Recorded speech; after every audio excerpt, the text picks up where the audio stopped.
Hi, I'm Andy, N0APX, host of the World Radio League show on the World Radio League and Ham Radio Prep YouTube channels. We go live every Monday at 2 p.m. Central Time, that's 3 p.m. Eastern, to talk about all sorts of things related to amateur radio, space exploration. We have an amazing time every week. We love interacting with the viewers and listeners, so if you have a question, feel free to throw it in the chat, and more than likely you'll get an answer by the end of the show. It's a lot of fun, so join us Mondays at 3 p.m. Eastern. That's 2 p.m. Central Time for the fastest 2 hours in ham radio. We'll see you there.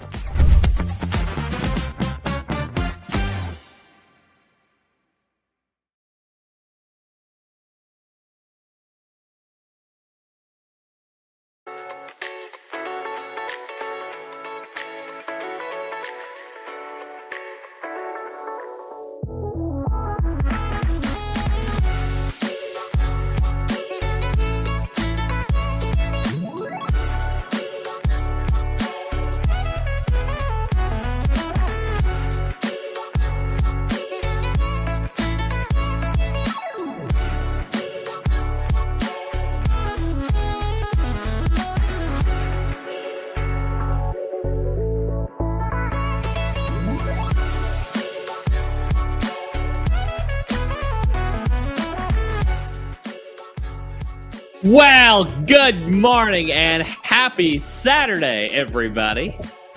So glad to see all of you here. It has been so long since we've done a Saturday stream, but guys, today is the day. WRTC 2026 kicks off in about 29 minutes, and we're going to be here to cover that kickoff live for you, as well as the first 15 or 20 minutes of the event. So we are so excited. And WRTC is going to have a live stream going on as well. We'll probably tune into that a little bit. We'll see if James is available later to come on the show. He's pretty busy right now, so I don't know if he's gonna pull that off. But yeah, we are live now, and we are super excited. So let's go ahead and get kicked off here. We're gonna pull up the live site so I can show you guys a few things here. And let's get this show on the road, guys. Let's get this show on the road. So great to see all of you. Tim, Rodney, Chuck, Steven. Welcome in, guys. All right. Yeah. All right, we're going to go ahead and do the screen share. Hey, Christopher. Good to see you, Christopher. All right. Rodney, congratulations and happy retirement, my friend. You be sure and come see us on the World Radio League show Monday. All right, I'm going to go ahead and share this. And you can see there's these participants and contacts log. These are stations that are testing, have been testing up until the lead up. This board will reset once the event kicks off. So nothing to worry about there. If I zoom in on this, you can see we have 26 minutes and 2 seconds left. It's incredible, guys. So excited. Let's pop in. Hopefully you guys can hear this. Let me know in the chat one way or the other if you can hear this when I start playing it. But let's go ahead and pop into the WRTC live. So not everything may always go exactly as we want it to be, but be assured this is completely live. It's at the moment the UK is 12:33, just coming up to 12:34. Of course, it's an hour before that, 11:34 UTC.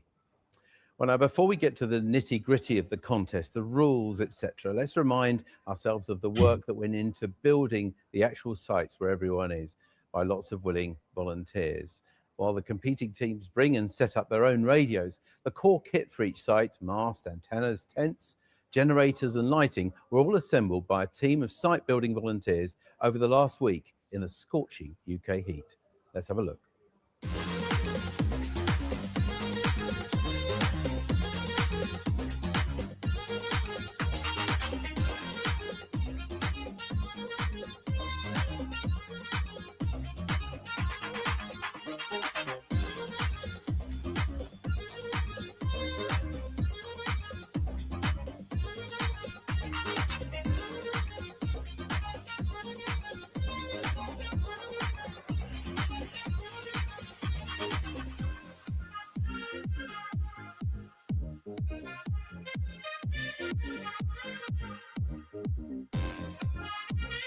And this video I am playing is absolutely a live stream coming straight out of WRTC in England. Just to make that clear.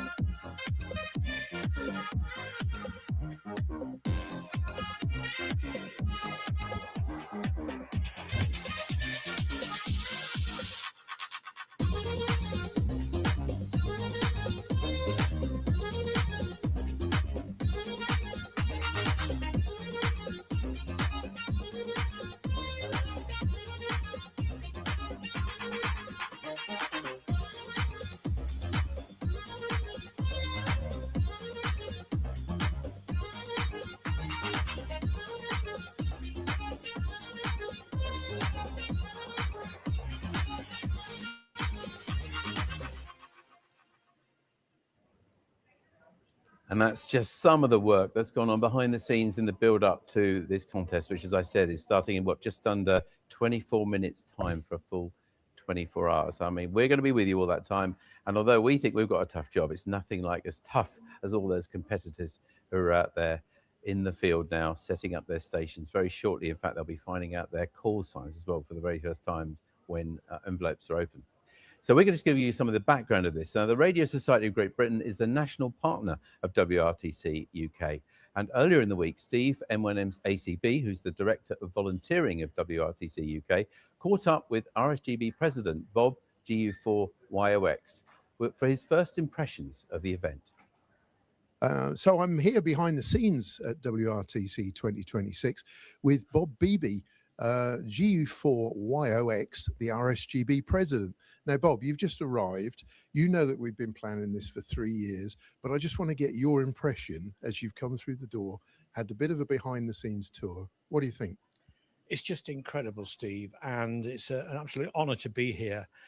When I came in, I thought, this can't be real, because for the last 6 weeks of all the events I've been to around Europe, people are just talking about one event, and it is the World Radio Teen Championships, effectively the Olympics of radio, and it takes place this weekend here in Boston Lakes. And I can't believe the quality of the stands. The people are just registering now. The competitors are registering. The teams have been building stations all week in blistering heat, which is gradually cooling off, which is great. But wow, it's going to be such a fabulous weekend, and I'm really looking forward to it. And there's a whole lot of people coming through that door that you know. I know some of them. They all know each other.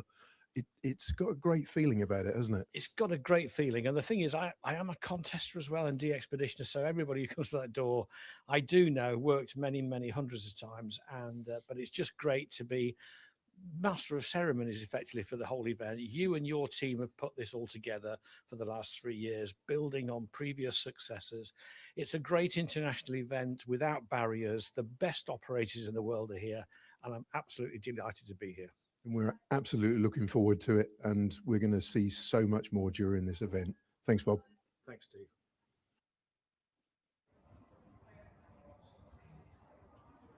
So now back to the competition itself. After briefing the competitors, the next job on Thursday morning was to meet with the team of 50 referees. Remember, that's one referee for each team of 2 for the full 24 hours to make sure everyone was on the same page. Here's Lee, G0MTN, addressing that meeting.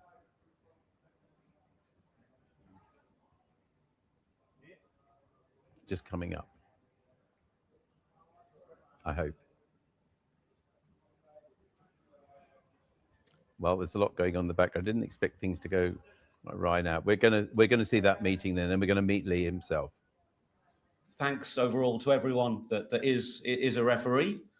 We know that it was oversubscribed. More people wanted to be a referee. It's still a sought after activity, and it does give you that opportunity, if you've not done that before, maybe to be able to have that close experience of watching and listening to some of the best operators in the world, and see how they operate WRTC. But at the same time, it can be really, really difficult to sit on your hands and not make any QSOs yourself. So yeah, I've been there. I've been a referee. So yeah, we also realize it takes a special commitment and a special positive mental attitude to approach the role. So again, yeah, thank you for supporting WRTC. So we're not expecting the competitors, if they are, say, some of the best in the world, to be breaking rules or having issues, but your presence and you, say, being there in the tent with the teams helps then to, say, give validity and tells the whole world that the contest was operated completely fairly and above board, which is why, yeah, there's so much prestige then for doing well and winning the event. So for the Friday site testing, so we were asking that the referees observe the full station setup, excuse me, and check it matches the approved design layout.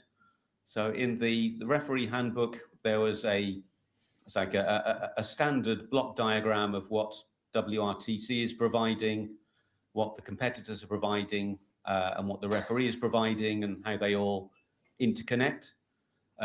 Each competitor team has provided their own version of that for their own specific design.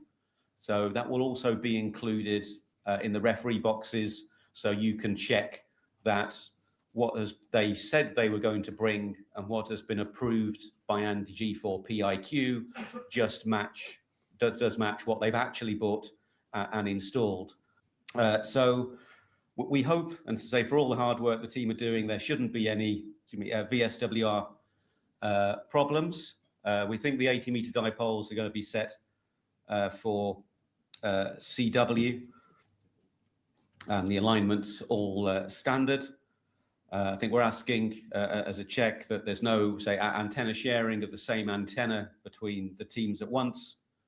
And we're also asking you to check. So it's a competitor responsibility, but yes, it will be good that you can verify that yes, the team have made sure that their audio recording solution is working and that it doesn't get forgotten about, as I think on occasion with the getting ready for the contest, the finding out the call sign, programming your voice keys, the audio recording solution isn't needed to start the contest and make contact, but yes, we did need to do that for the rules and the judges doing the adjudication.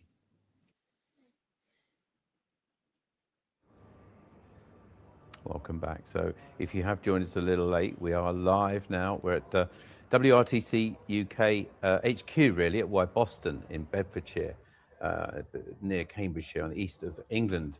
And about 30, 40 miles away from us are lots of teams, 50 people in tents who are busy getting ready to start this wonderful contest. Now, just in case you're not really sure about what contesting amateur radio is even all about, I've got with me Lee G0 MTN, who is the director of rules. You're in charge of all the rules and things like that. But I thought before we start on that, just out of respect for people who may be joining us and don't really know much about amateur radio, let alone about contesting, can we just talk a little bit about that?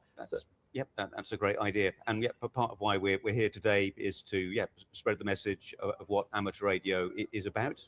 I think we would say it's a popular hobby. There's, say, hundreds of thousands or a million plus amateur radio. You've got about 80,000 in the UK alone, haven't you? Just enthusiasts around the world, and 80,000 in the UK. So it's relatively high numbers, but unfortunate, perhaps it doesn't have, say, true worldwide recognizability. So it's good to say what the hobby is.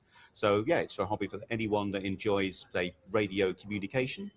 And there's several aspects, aren't there? I mean, you may be interested in the technical side of it, how things work. You can make your own stuff, but you may just be interested more in the operating side and making contact. Absolutely, it can be a fun way to communicate with your friends and stay in touch. Lots of people, just focus on the technical side and may actually not get on air so much themselves.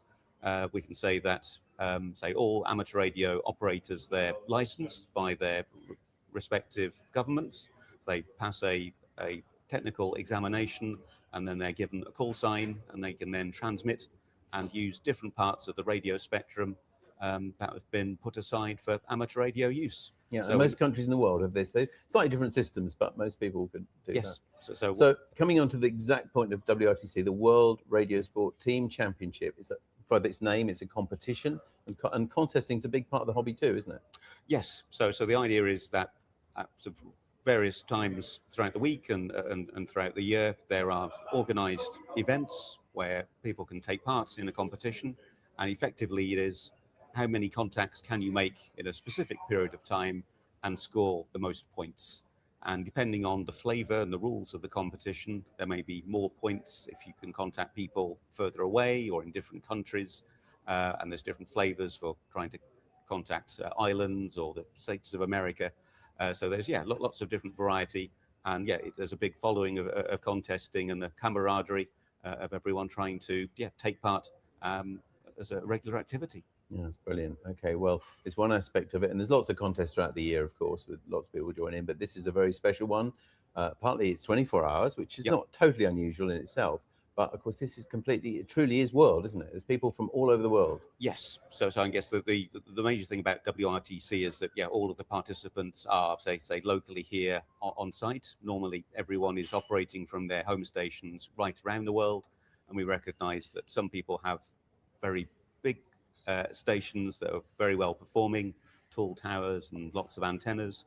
And there are many other people that maybe have more modest stations. A bit of wire down the garden. And so, so it's difficult to really understand how someone's performance is when there are these different playing fields. So the literal idea is to bring all of the best competitors in the world together.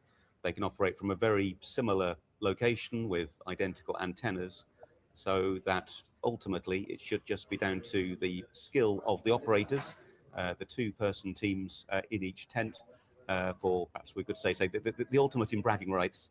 So they'll be the WRTC champions for the next 4 years before the whole show hopefully repeats again in a different part of the world. Absolutely. Well, it's wonderful, isn't it? Now, many people watching, they're going to be wondering how they can take part. They might have found this just this morning and asking that question. Can almost anybody get involved as long as they've got some way of receiving at least? So if you're completely brand new to amateur radio, so you just be a shortwave listener, within 5 minutes online, you could look for a online, what we call software-defined radio website, and you could be effectively tuning the amateur radio bands, looking for our WRTC stations. You hear one, you write it down, and then you can send in your list of contacts, and you'd qualify for an award. So it can be as simple as that. And for any of the licensed radio amateurs around the world, in a little over 12 minutes time, when the contest starts, they can then start hunting for our WRTC stations that are all identifiable through some very special, unique call signs that we've been allocated. And funny you should mention that, because just 3 minutes ago, at these stations, these 50 stations spread out over Norfolk and Cambridgeshire and Suffolk, they will have opened an envelope and for the first time known what their call sign is. Yes. So the call signs to be used were announced at, the opening ceremony just a couple of nights ago. But the allocation of which call sign goes to which team and who would be operating with which call sign has been a secret. And the competitors themselves literally have just found out themselves.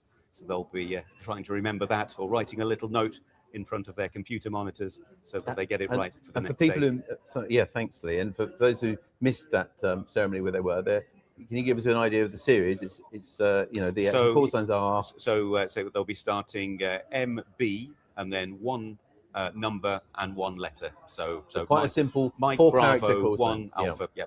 So should stand out, and hopefully they'll be making thousands of contacts very shortly. Wonderful. So you should hear those on the bands if you have the abilities to hear, or even have the ability, ideally, to transmit as well. You'll be able to take part. And of course, people can find out more information about that on the website, which is so www.wrtc2026.org. Wonderful. Okay. Well, thanks for joining us for the moment, Lee. You're going to stay with us a little while, but one of the other things that you'll be able to do at this competition, unlike any time before, is that you'll be able to look at a live scoreboard. So as well as all the live feed from us here in the studio and various bits of packages of videos that we've taken, and also live videos and live videos from the site, you'll be able to keep an eye on a scoreboard. And you do that by going to, let me see, it's just gone now. It's WRL anyway. Search for WRL on there. It's just gone off my screen for a moment. But Sorry. No, carry on. So WorldRadioLeague.com Thank you. /WRTC. Yeah, thanks very much for saving me there. Our screen, we've got a screen here, lower screen, so that we can see the scores, and it had just gone blank, as they do with a screensaver. We'll get that sorted out for later. Now, the person behind all of that clever technology that's going to bring that to you in a website is James N0 WRL. And yesterday we asked him to take us through the technology and how that scoreboard works. Here he is. Okay, so I'm joined now by James from World Radio League. James, you've, I know, been putting a lot of effort into this contest as well on the live scoring side, which we'll get into in just a moment. But first of all, a bit about the history. You know, when we go back to the beginning of even 20 years ago in contesting, people were submitting paper logs. You know, to take days and days to get the logs even to the adjudicators before a very manual checking process. We need to get the results out of this contest by Monday, by the day after it finishes. How are we taking that approach?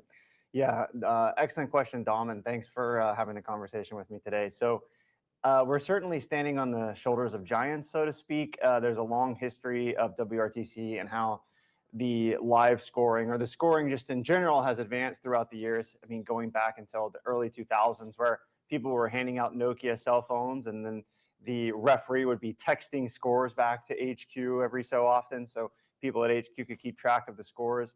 In Italy, the most recent, they started pioneering more of this sort of live system with it that had its hiccups. And then us at World Radio League, we were selected by Mark and WRTC team for a partnership in order to bring something that we think is really, really special this year for 2026, which is a full live scoreboard, real time. As soon as the action goes live, which is in just another 16 hours, everybody at home is going to be able to see every single point, every single contact on the board, and then even hunt those stations in real time and see sort of your bingo card of working those stations. So I would say, you know, our approach has just been, we wanted to create something that was really fun, something that got people at home excited to participate and to spectate, and maybe even bring in some folks who were ham radio adjacent or maybe newer to the hobby in addition to the contesters, as well as something that really puts the spotlight on some of the amazing contesters in the event.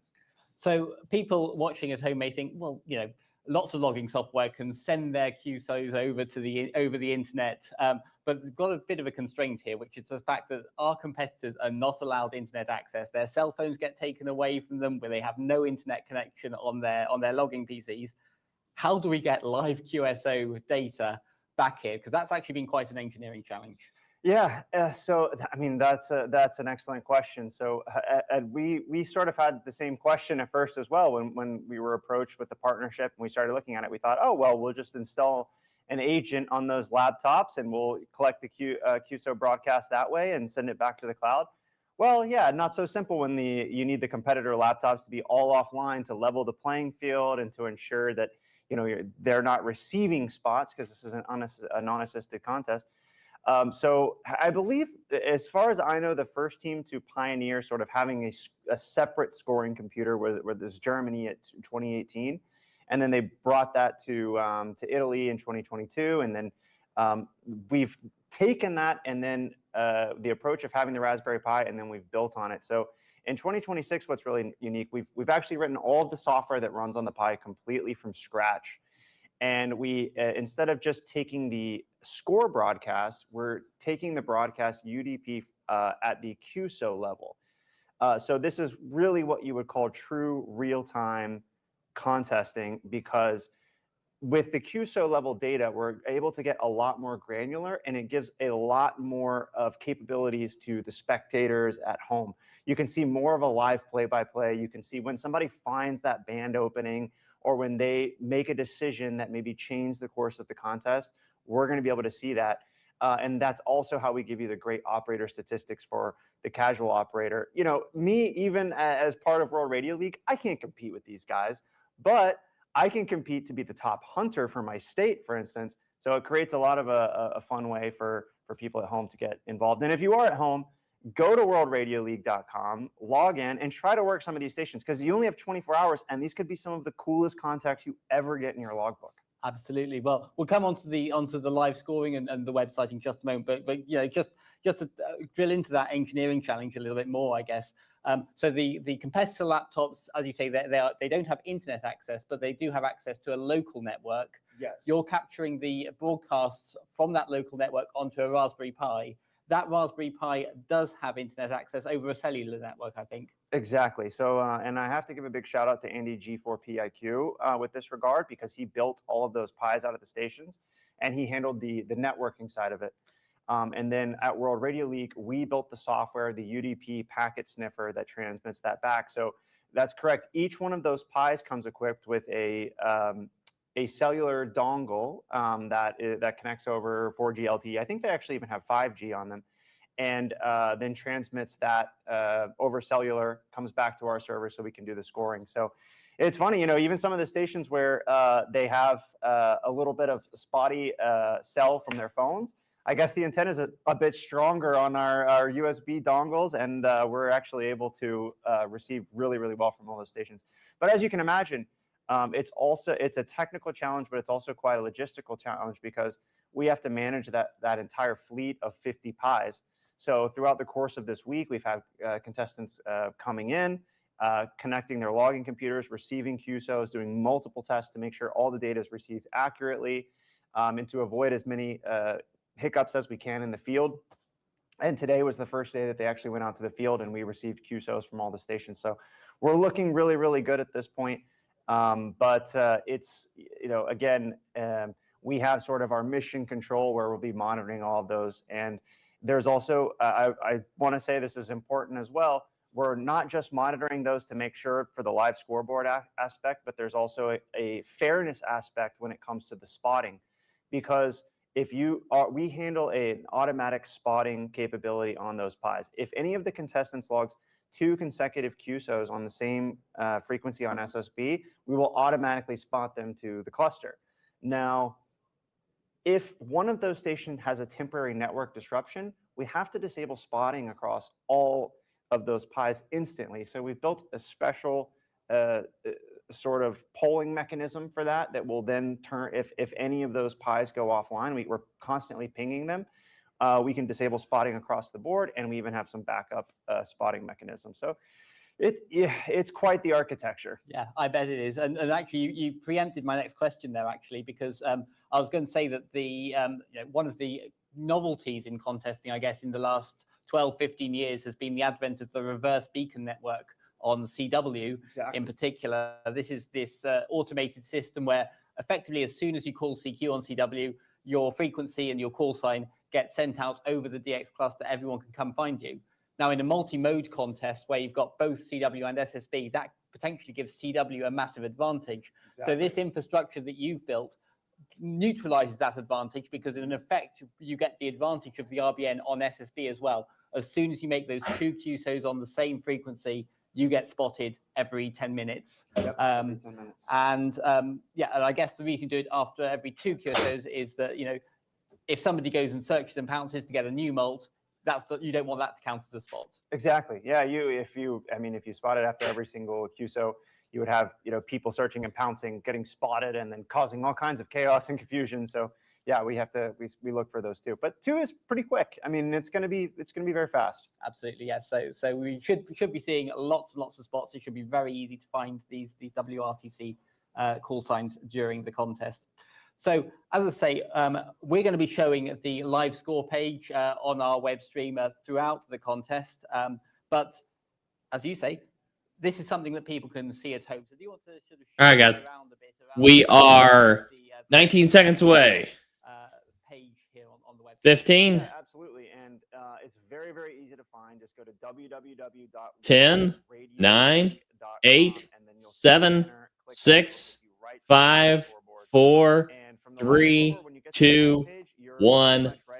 Let's go, guys. WRTC 2026 is live. We are online here. Let's go. It will start at 0 at the beginning of the contest. Now, you can check your stats. All right. In a moment, I'm going to refresh this page here. We'll start getting some fresh data here very soon. Got 440 people signed up. 441 people signed up. All right, here we go. Let's check as this leaderboard slowly starts to populate with new QSOs and new data.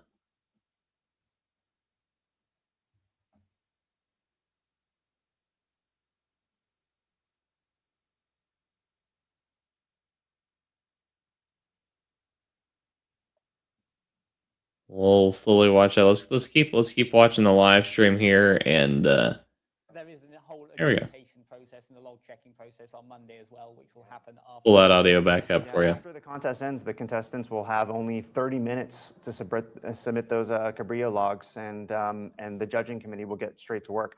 But that is not managed by this system, so I'll be clear about that.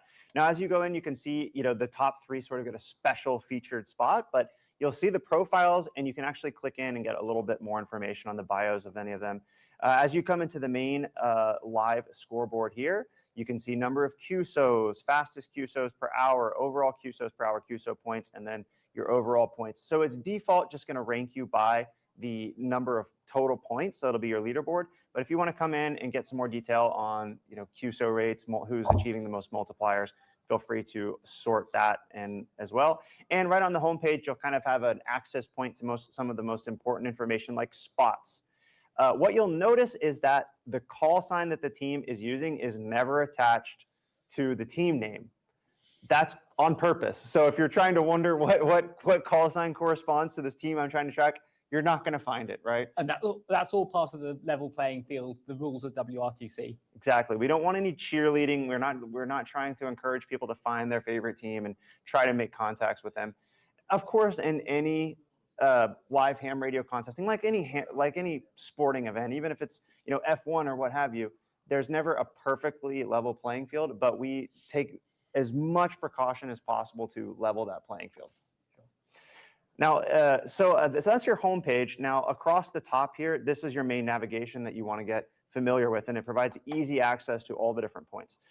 There's always a timer. So as we're filming this right now, we're 16 hours away. Maybe you're watching this a little bit closer, but you'll see that clock change when it goes live, and it'll start to a countdown timer, so you can see the 24 hours countdown of the time of the contest itself.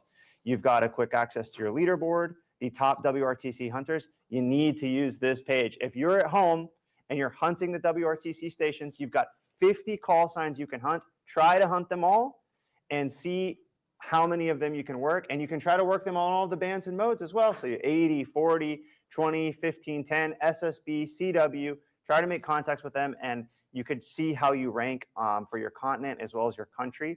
And WRTC may even have some special awards for some of the top hunters as well. So, and it should be really easy to find these call signs as well. They've got all the special MB call signs, so it should be really easy to spot these. Yeah, exactly. It's an MB. I guess they've worked with Ofcon to get these special call signs assigned. So then the spotting. So you don't have to scroll down on the home page to find the spots. You can just go to the spotting page itself within WRL on the event page. Or you can go to your favorite spotting network. Again, we're going to be sending those to the most popular spotting networks. Statistics is for a deep dive. You're not going to see anything here yet, but something to look forward to here is sort of that contest replay. You'll be able to see in real time a replay as teams move up and down in their ranking, which is very exciting. And then everybody's favorite, the bingo card. This is the My Stats. How many of the 50 stations have you worked? And since there's 80, 40, 20, 15, and 10, SSB or CW, there's actually 500 total slots that you could work, which, I mean, that's quite challenging, I think, right? I mean, if you're getting close to doing all 500 of those, then kudos to you. You will do better than I would. But you do have 500 possible total WRTC points you can earn. Excellent. So loads and loads of features there, both for the hunters. You've got the statistical information, and as you say, it's supplemented by the commentary that we'll be doing as well. So it should be a really immersive experience throughout the contest for people to just get engaged and have those QSOs with the WRTC participants. Yeah. So I'll mention one thing I almost forgot is there is a built-in logbook you can use here as well. But you can use the logbook that's built right in with World Radio League for maybe easy access. But even if you're using any other logbook, your stats are still going to show up because we have the QSO data from the stations, right? So if you just search your call sign on the stats page, all of your stats will show up. Of course, absolutely brilliant. So James, thank you so much for coming in. It's fantastic to see the amount of work that's gone into this. As I say, hoping to get this really engaging experience for everyone chasing the stations. Thanks very much for all your efforts. Thank you so much. Take care. Cheers.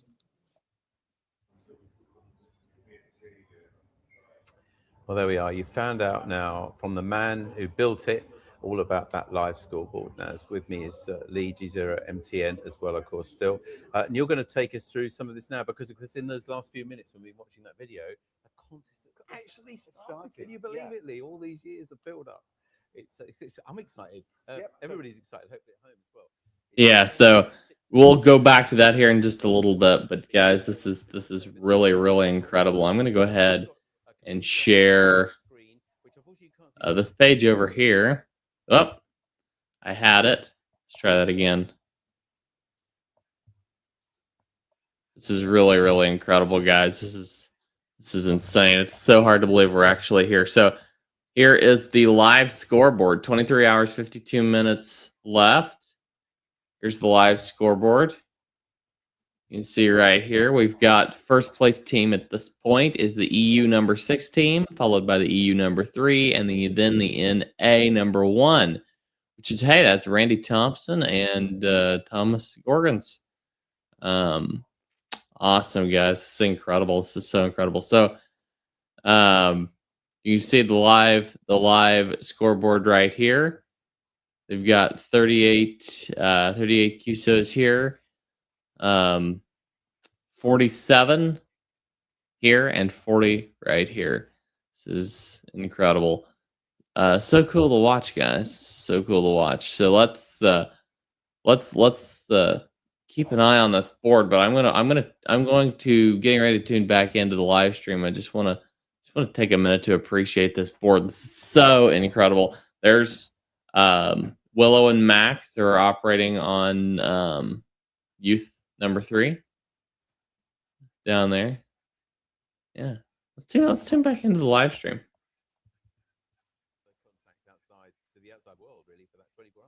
Just to reinforce that. Yeah, I mean, so they're all alone. So what we can see at the moment, so just a few minutes in, so we can see that there's a spread of contacts. I think for the reporting that we've got.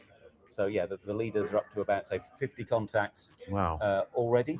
So 8 minutes and 10 seconds in, and they're up to 50 contacts. Yeah. So the provisional leader at the moment, and I say on our scoreboard, we see the competitor call signs and their names. So we know who the competitors are and how they're doing, but we don't know which WRTC call sign that corresponds to. That's the key. So yes, so that then we're not going to get, say, if someone from a particular country was doing well or not doing so well, that everyone from that country might try to influence that. It's to try. We call it cheerleading, don't we? Yes, and it is actually, well, I say illegal, but you could get penalised. And I believe in the last contest that actually happened.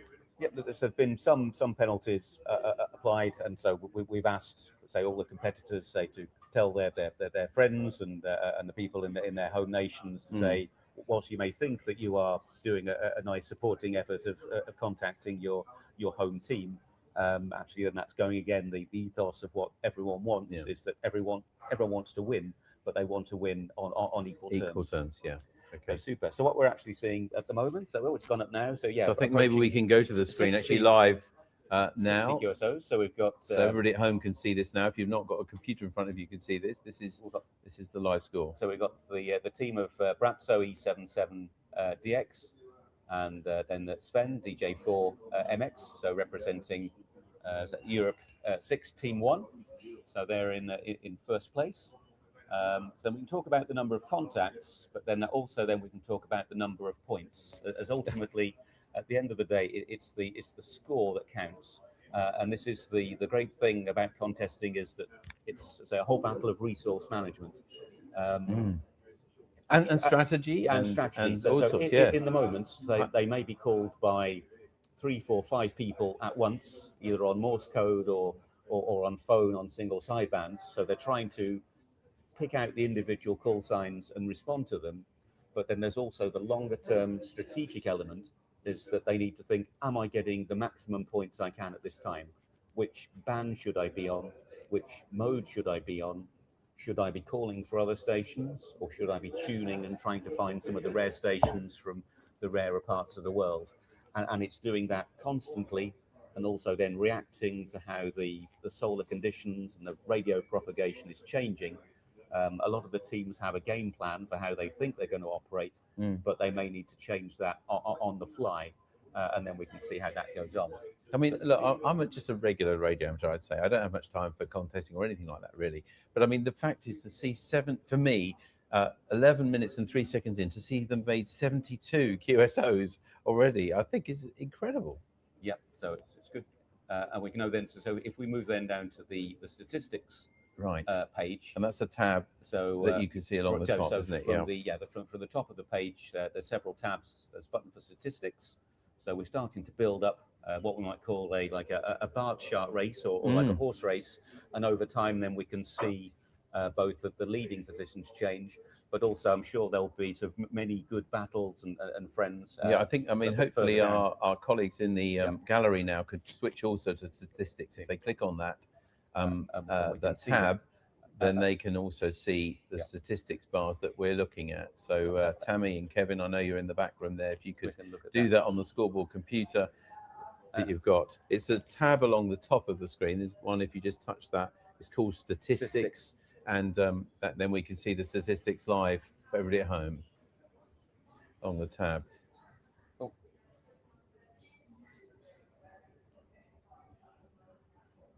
Yeah. So in case you want, I'm not talking to myself. We've got Tammy and Kevin and lots of people involved. There's actually 11, I will tell you now, in this media team have been bringing this to you every day. And there's a lot to do. And there we are. Now you can see that leaderboard there and that bar chart. Beautiful. So you can talk over that again for us, maybe, Lee, now that everybody at home can see that as well. It's incredible. Oh, this is cool. There. And also then if we scroll down on that page, then towards, they say, the big blue boxes, so we can see the bands and the modes that are in use. And this is where the strategic element comes in straight away. So we can see that the majority of the activity, or the leading band is 20 meters.